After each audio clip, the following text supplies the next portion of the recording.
So as you said, I'm Jared, this is my wife, Kara. We've had the opportunity to foster for the last 7 years or so, and we've really been able to love on kids and families in the way that we've been able to do that.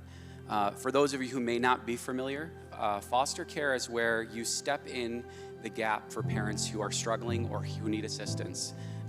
They may be personally unable to help provide a nurturing and safe home for their children, either economically or just struggles that are going on in their lives. And the goal of foster care is to allow them to give them time to be able to work on those things without their children in their home so that they can get back on their feet and get their children back.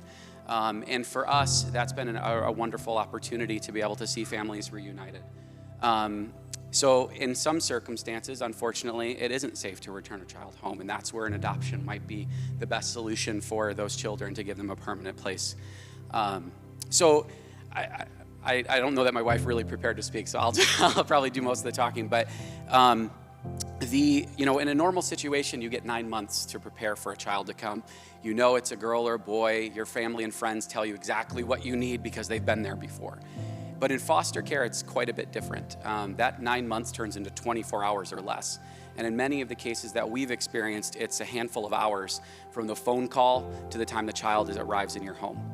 So we've had several 2-day-old infants, and we've had 3- and 4-year-old brothers, and it's impossible for a foster family to be completely prepared for all the clothing sizes, the toys that they might need, all the resources that come into play in such a short notice. And so that's where the church family comes in. That's where you can plug in and provide meals while the family gets settled, or to help to provide diapers or wipes or those types of things.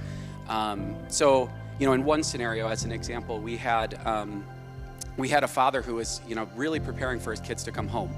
And he really, what happens there is they come and they spend a couple nights with their parents, a couple nights with the foster family as they transition back. And he needed 2 beds, and that was the only thing holding him back from being able to have those kids come back, right? That's something we can fill in. That's an easy thing to bring families back together. Sorry. Anyway, so I'll end by saying why I think this is important for us. So as a church, the Bible calls us to care for the widows and the orphans, and to care for those who need it most. And in Ephesians, it talks about Christ adopting us and bringing us into his family. And that's exactly what we're doing. You look past their physical needs, they're past their circumstances, their deficiencies, and you bring them in and you love them as if they're your own.